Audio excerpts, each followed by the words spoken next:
buenas noches y bienvenidos a Sala de Prensa de Noticias Caracol Ahora. ¿Recuerdan ustedes estas imágenes? El 22 de noviembre del año pasado, en medio de un paro nacional y varios cacerolazos, casi todos las alcanzamos a recibir en nuestros chats o las vimos en redes sociales, acompañadas de mensajes que alertaban sobre vándalos. Incluso, 9 meses después, no olvidamos la frase "se están metiendo al conjunto de al lado".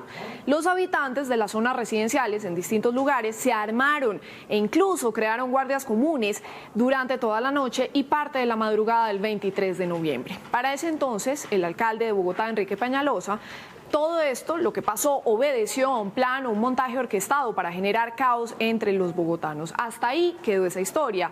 Tiempo después, nuestro invitado de hoy y el concejal Diego Cancino decidieron investigar sobre todas estas presuntas inconsistencias entre lo ocurrido esa noche y lo informado. Esta indagación ya genera además sus primeras conclusiones, por eso tenemos esta noche a César Caballero, gerente de la firma encuestadora Cifras y Conceptos. César, buenas noches y bienvenido a Sala de Prensa. Anita, muchas gracias por la invitación y muy buenas noches. César, entremos de una materia. ¿Cuáles son esos principales hallazgos en esta investigación llamada Persiguiendo Fantasmas? Lo primero es que no hay un solo judicializado por los supuestos hechos de esa noche. Lo segundo es que la información que entrega la Fiscalía y la Policía de Bogotá es contradictoria, pero señala que tampoco hubo ningún detenido esa noche por vandalismo en las residencias. Hubo detenidos por hurto a personas y por temas en establecimientos comerciales, pero no por hurto o por vandalismo en hogares. Lo tercero es que en redes sociales se notó que había un comportamiento orgánico de algunas cuentas de redes y de temas digitales que llevan a pensar que hubo una estrategia de lo que se llama las noticias falsas. Y obviamente todo el susto y todo el miedo que nosotros a ver, y lo puedo decir hoy con total claridad, que ninguna institución pública hizo una evaluación de lo que sucedió y nadie ha hecho una investigación sobre lo que realmente sucedió esa noche. César, y así las cosas, eso es entre desconcertante y alarmante, que en esta investigación no se reportaran detenidos ni judicializaciones por vandalismo durante la noche del 22 de noviembre. Y esa noche, César, además la capital del país estaba en toque de queda y eso fue una de las cosas más extrañas. No podía salir nadie, supuestamente, pero esos vándalos sí lograron estar en las calles. ¿Eso a ustedes también les genera sospecha? Sí, pues digamos que nosotros consideramos que es absolutamente legal y que el presidente está bien que tome la decisión de decretar un toque de queda. El problema es que los toques de queda deben ser una medida excepcional y deberían ser evaluadas como instrumento de política pública. Y hay una serie de cosas que a nosotros no nos han contado sobre lo que ocurrió. En particular, nosotros hacemos énfasis en una hipótesis del exalcalde Enrique Peñalosa, acompañado del comandante de la Policía Metropolitana del momento, quien señala que esto fue orquestado.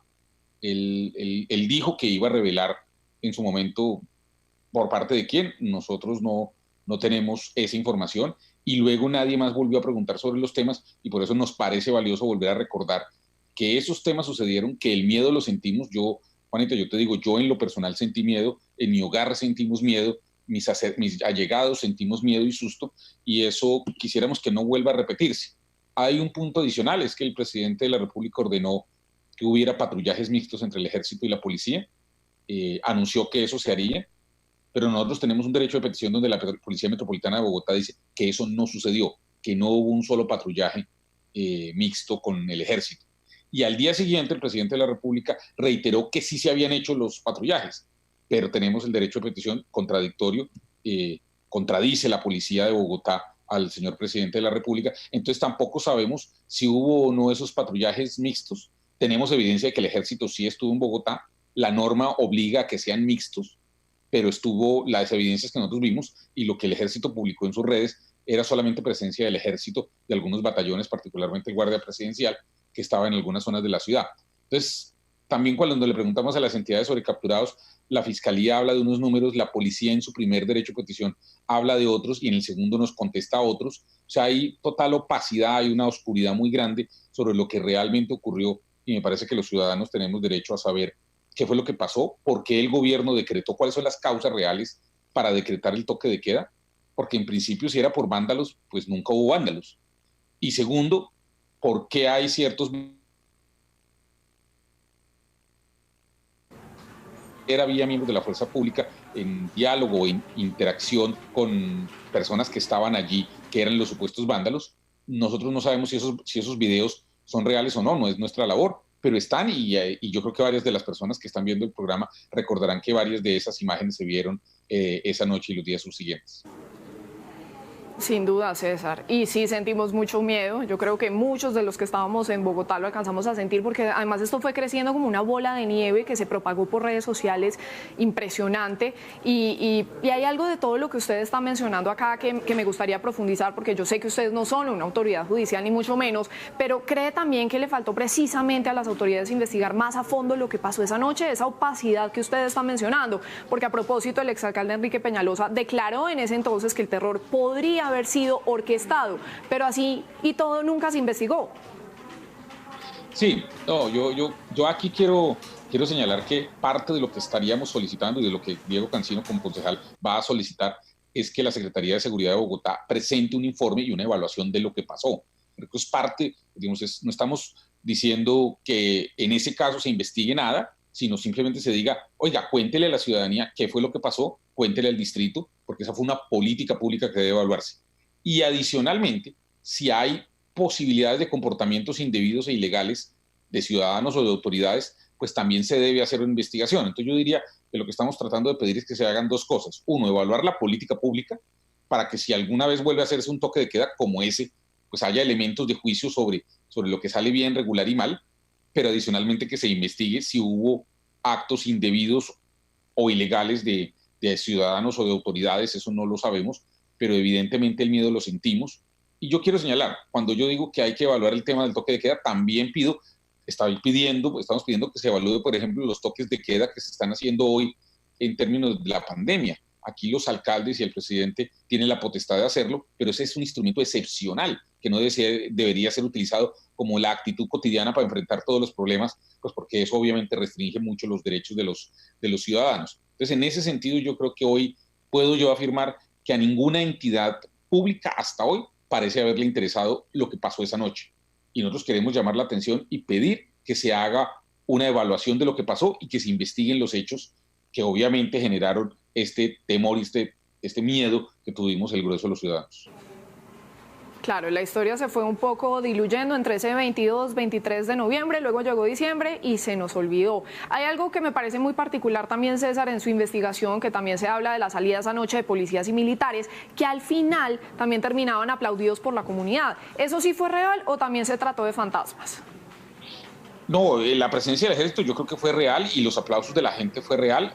Algunas personas, y nosotros hicimos varias entrevistas, entre otros a comunicadores, algunos de ellos, y el nombre de estos obedece a un comunicador cuyo nombre en este momento no recuerdo y por confidencialidad no lo mencionaría tampoco.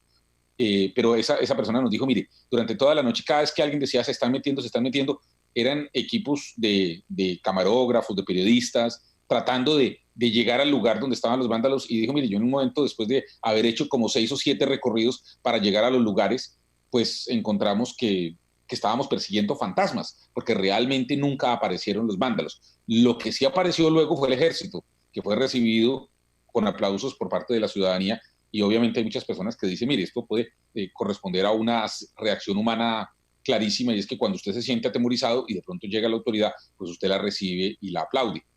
Eso, obviamente, algunas personas podrían plantear la hipótesis de que nos metieron miedo para vendernos seguridad y decir, bueno, pues esto es parte un poquito de una cosa que no debería suceder ni ocurrir. Y en particular, cuando la legislación colombiana dice que en zonas urbanas el ejército no debe hacer patrullaje solo, sino debe hacerlo en compañía de la policía, y la Policía Metropolitana de Bogotá por escrito nos ha dicho que ellos no hicieron ningún patrullaje conjunto con el ejército. Entonces ahí nos generan dudas y cosas que creemos que es bueno que las autoridades aclaren sobre este tema.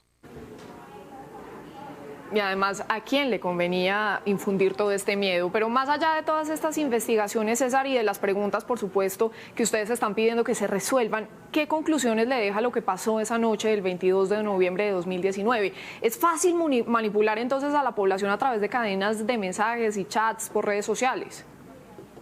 Pues no es que sea tan fácil, necesita una actividad orgánica. Nosotros creemos, y es parte de las cosas que queremos que se investigue. Por ejemplo, a mí me sorprendió que ni la policía ni la fiscalía, que tienen los medios para hacerlo, hicieron ningún tipo de indagación o averiguación sobre la actividad orgánica que ocurrió en redes, porque evidentemente fue orgánica, es decir, eso no fue totalmente espontáneo. Entonces no es fácil, se necesita de un grupo orgánico organizado para generar eso, pero evidentemente sí se generó un gran pánico.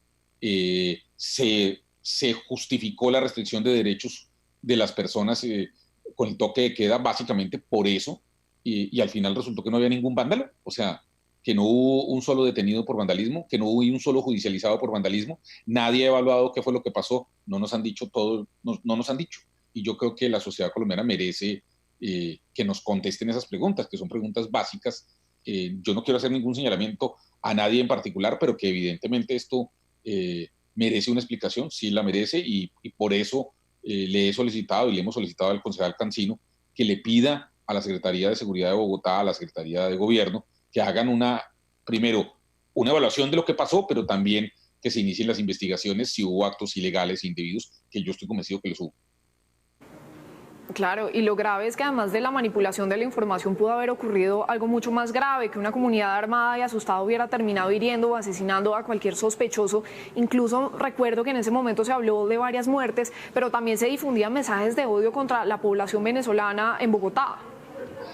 Sí, ese es uno de los temas que en la investigación que nosotros hicimos salieron como tres grupos supuestamente que eran los que estaban haciendo el tema. Uno, venezolanos, que obviamente yo rechazo todos los señalamientos xenofóbicos, digamos, pues todas las actitudes xenofóbicas, porque creo que los hermanos venezolanos que están en Colombia tienen todo el derecho de reconstruir y de, ojalá lograr sus sueños aquí en Colombia, así como, por ejemplo, familia mía, que en los años 70 tuvo que viajar a Venezuela, pues pudieron vivir allá y realizar sus sueños y su vida. Yo creo que en Colombia ellos tienen derecho a hacerlo. Entonces me parece que esas cuestiones son graves. También hubo el tema de las barras bravas. Algunas personas mencionaron que eran personas que habitaban la calle. Fueron señalados como esos tres grupos. Eso salió en redes, pero no hay ninguna comprobación de que eso haya sido cierto. O sea, no hay ninguna evidencia, no hay ningún hecho concreto, incluso, primero, de la participación de ninguno de ellos tres, pero tampoco de que nadie, pues digamos, no apareció ningún vándalo. Finalmente, según las autoridades, y como dijimos en este momento, todos estábamos encerrados en las casas, nadie podía salir, pero los vándalos sí pudieron salir y mucha gente los vio o los sintió cerca y el miedo pues se apoderó y bueno, y ya sabemos lo que pasó. César, ¿qué le gustaría y qué esperaría que pasara tras la presentación de esta investigación? ¿Qué debería suceder? Ojalá la alcaldesa tomara este tema en serio y pidiera ella también al secretario de Seguridad que haga una evaluación de política pública para que todos entendamos las magnitudes y los alcances y las consecuencias de utilizar un toque de queda, que eso puede servir no solo para lo que ocurrió esa noche por temas de orden público, sino también los toques de queda que se están decretando en términos de la pandemia, porque yo creo que el toque de queda es un instrumento de política pública que merece ser evaluado. Eso es lo primero. Y lo segundo, que ojalá también las autoridades distritales y nacionales inicien una investigación para ver quién promovió estos temas que obviamente nos generaron miedo y si hubo desmanes o no. Como le digo, nosotros documentamos al mes unos 6 videos en donde hay miembros, o pareciera haber miembros de la policía interactuando con algunos de estos sujetos. Está el tema de un posible camión que movilizaba personas, está diálogos de policías con personas que están supuestamente en la calle y que van a entrar. Hay un video también que se ve de 2 miembros de la policía rompiendo vidrios en un barrio residencial. O sea, yo no sé si esos videos son de Bogotá, no sé si son de esa noche, circularon esa noche y no sé si quienes están ahí si realmente son policías o no, pero los videos están y valdría la pena que alguna autoridad pues los tomara, indagara, hiciera las verificaciones de peritazgo legal que se requiere y si hay delitos, pues tomara las acciones competentes. Sin duda, ojalá de ser así eso pasara. Muy bien, es César Caballero, el gerente de la firma encuestadora Cifras y Conceptos, y el análisis de esta investigación Persiguiendo Fantasmas. Fue la noche del 22 de noviembre de 2019 una campaña del miedo. ¿A quién le convenía intimidar a la población y generar este caos, incluso contra una población como la venezolana? ¿Fallamos por el pánico? Qué importante pues hacer todas estas reflexiones, César, y muchas gracias por su tiempo. A ti muchas gracias y una feliz noche. Muy bien, y así hacemos una pausa, ya volvemos con más.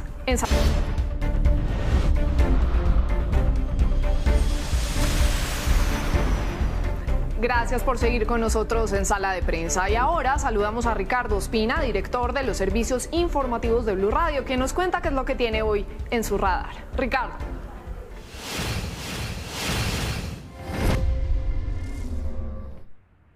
Hola, buenas noches. Hoy entra en el radar aquí en Sala de Prensa en Noticias Caracol Ahora un capítulo muy doloroso en la historia del conflicto armado en el país, que lamentablemente todavía no termina, pero que al menos hará un corte de cuentas, intentará que haya justicia y sobre todo reparación a más de 7.000 víctimas de reclutamiento de menores de edad por parte de lo que fue la guerrilla de las FARC.